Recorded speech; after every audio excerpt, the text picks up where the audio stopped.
One of the things that you mentioned in your speech was that sooner or later they're going to have to come out of college and live with the reality of life and making a living and doing these types of things. There's enough kids in the millennial that have now come out of the colleges. How are they faring? What are they doing? I mean, they're faring poorly. They're shocked. I mean, they're kids who are now suing their colleges. This is an actual lawsuit. Suing their colleges because they're saying, I was promised a job, I was promised an income after I come out of here. Right? The Occupy Wall Street movement was all disenchanted college kids who got out after that lesbian dance theory major and thought they were going to make six figures somewhere. And it turns out nobody pays to watch people theorize about lesbian dance. So, you know, so they end up, you know, going and living in tents in Central Park and pooping on themselves. Life is a rough teacher. What the left has tried to do is extend kind of the period of adolescence indefinitely, right? So now you're 26 and you're on your parents' health care. Okay, by age 26, I'd been married for a couple of years, and I was 2 years away from having a kid, and I already had 2 degrees and 4 published books. You know, it turns, and by the way, that's actually, I'm not even a success story if you go back 50 years, right? 50 years by the age of 26. You were supposed to be fully ensconced in your job. You're supposed to have like 3 kids by that point. What we've done is prolonged adolescence indefinitely. And so what Obama's goal is, what the left's goal is, what Bernie Sanders, Hillary, they have the same goal. And the same goal is to extend college out.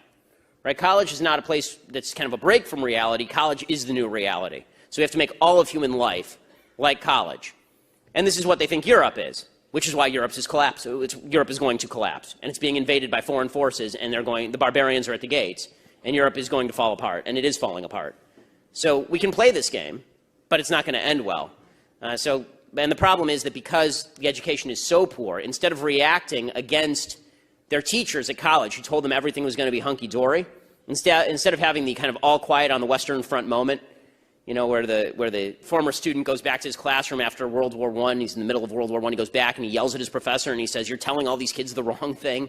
You're telling them that war is awesome." Instead of them going back and yelling at their professors, they say, "No, it just shows my professor was right because society is unjust." Right? The lack of my $100,000 salary, that's because society is mean, and so we have to transform the society. And that's why young people, again, 40% back speech codes in American life.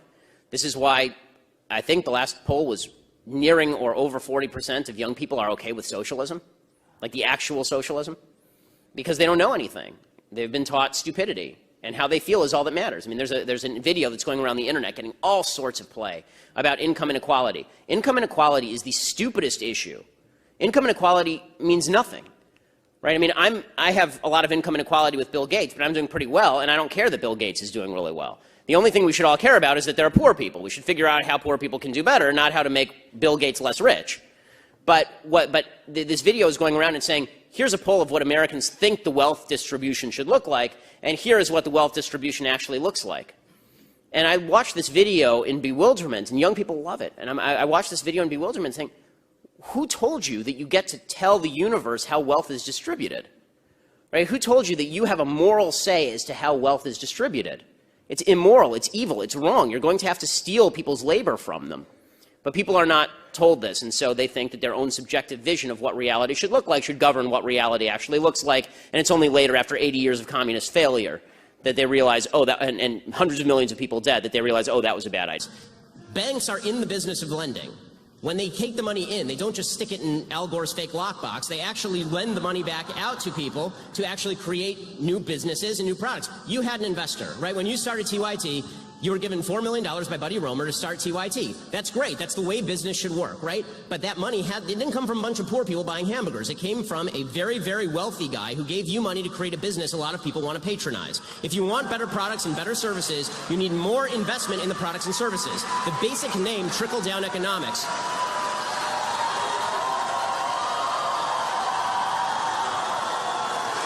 The basic name trickle-down economics is not something that any conservative even proposed. It's a leftist revision of what economics actually is, because you're not giving me the money.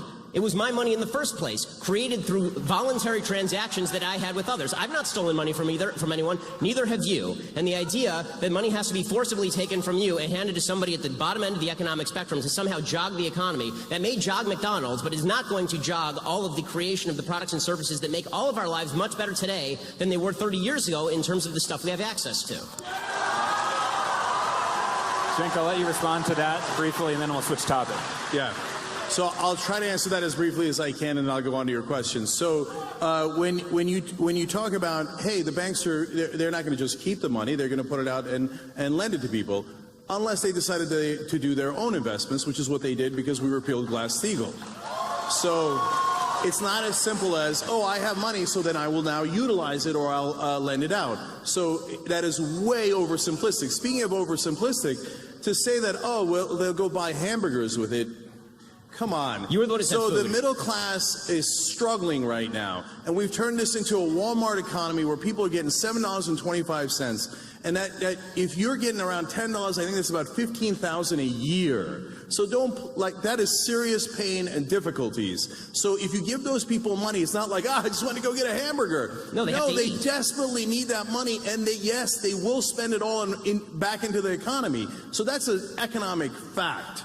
And so, and Ben, for the 88th time, we have to find a balance where you have provided an incentive for people to save and invest, and you have provided an incentive for people to be able to put money back into the economy and to be able to live. And taxes is not stealing from you. So you're right, I run a business. So in order for my employees to get to my company, you know what they have to do? They have to drive on roads. Okay, so it's not stealing from me to build that road. That helps my business. They had to go to school. The fact that they went to public schools allows them to work for me. All these things are things that I benefit from. I didn't build that company by myself. Every single person that works there helped me to build that company. And that's what it means to work together. So to answer Steve's question finally, look, what is this Congress going to do on tax reform? And Ben and I disagree on this too, because we just talked about it a second ago. And this is just political prognostication, but I think that the Republicans will definitely pass tax reform. And the reason I say that is because the Republican Party at this point is completely dependent on their donors. And by the way, don't get me wrong, the Democratic Party is also largely dependent on their donors. I think the Republicans are a tiny bit more corrupt. But so I think that their donors are going to demand those tax cuts. And if I am right, and we'll all see this, because it's something that's going to happen later, not something that has happened, they will do everything. They will move mountains to make sure that those rich donors and corporations will get their tax cuts. Okay. So this is an interesting case where I say to Cenk's prognostication from his mouth to God's ears, and he says about mine from my mouth to God's ears, because I don't think they're going to pass anything, because I think that there's a high-level incompetence inside the Republican caucus, and it's pretty fractious. But I do want to go back to a couple of points, because you actually hit on some major thematic points. You talked about roads and the fact that we need roads in order to get to work. This is a point Elizabeth Warren made, and obviously a point that President Obama made at the time. I don't think anyone argues that we don't need roads to get to work. The problem is that when you're talking about roads as a percentage of the budget, we are talking about a tiny, tiny, tiny percentage of the federal budget and of the state budget and even of the local budget. So the idea that you're justifying massive tax rates on corporations in order to pay for roads is just intellectually dishonest. It's a tiny the stuff that we agree on, that government should spend on, is a tiny percentage of spending, right? It's all the other stuff that we disagree on. As far as the idea that I'm somehow being, dismissive toward people who are buying hamburgers, I'm not. I'm saying the people who are poor need to buy hamburgers to feed their children. They don't have the money to invest in building an iPhone, because when you're just trying to get by and you are living in a Walmart subsistence economy, you're using that money to buy the products and services you need to get by. That does not create new products and services that become cheaper over time through competition. You need somebody to make those investments. You said this about Glass-Steagall, for example. You said the banks, they might make their own investments. In what? In what? They're not investing in themselves. I mean, they have to take that money and then they have to use it to invest in something else. Places like Apple, some that fail and some that succeed. This idea that banks are somehow evils is just not the case unless you are talking about them working in Congress. Here you and I agree, working in congruity with a Congress and with a legislature that is attempting to give them kickbacks. Both you and I agree on this. So, and finally, as far as the idea that Republicans pass tax cuts because they're beholden to their donors, okay, and Democrats pass tax increases because the unions give them hundreds of millions of dollars every year, and I don't see Democrats complain about this. So, you got me there. The unions give money to the Democrats. Am I angry about that? I mean, does it upset you as much as, you know, bankers giving money to Republicans? No. The corporations give way more than the unions. So it depends which corporations. That's okay. That's not That's really okay. true. Look it up. You can Google it. It's really easy. Do I object to taking out union money from politics?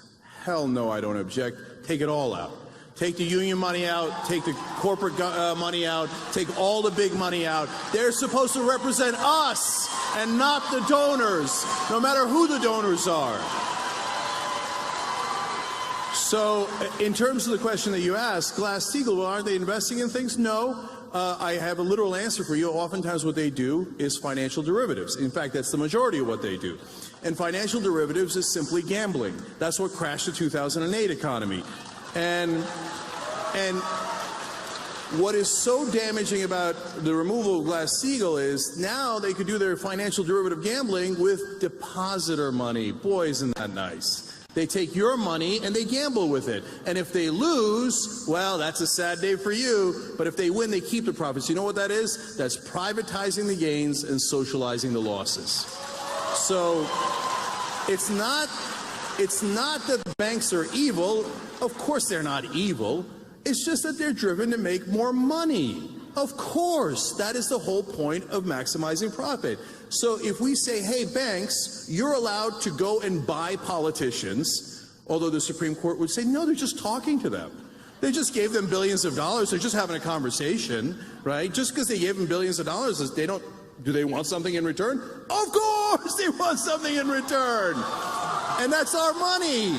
So what they got was laws passed by politicians to remove Glass-Steagall. And yes, Clinton and Gingrich, yes, both parties are guilty on that. But now the Democrats want to put it back and the Republicans don't. And they took our depositor money and they gambled with it. And if you thought if you gambled, you get to keep all the profits, and if you lost, it didn't affect you at all, you would probably gamble a lot of money too. And you would take a lot of risk until you crash the economy, and that's exactly what happened. Okay, so Ben, let me just add one piece to this question. You'll respond to it too. You've talked a lot about the corruption in politics, and